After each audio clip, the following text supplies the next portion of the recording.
নমস্কার, জয়গীত অফিসিয়ালস চ্যানেলে স্বাগত।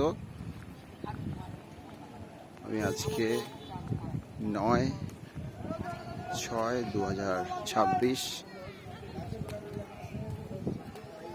গঙ্গাসাগরে আমরা এসেছি আমাদের গীতা পাঠের টিম থেকে।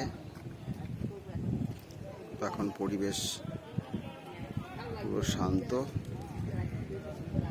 এই হলো কপিল মুনির আশ্রম সহ মন্দির।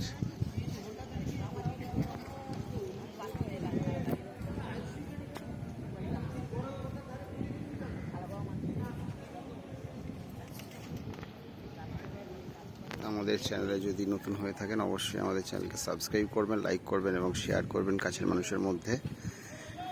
তো খুব কমই সময়ের মধ্যে যদি একদিন বা দুদিন সময় হাতে থাকে তো গঙ্গাসাগর আসতে পারেন, ঘুরে যেতে পারেন। গঙ্গাসাগর কপিল মুনির আশ্রম। সকলকে অসংখ্য ধন্যবাদ।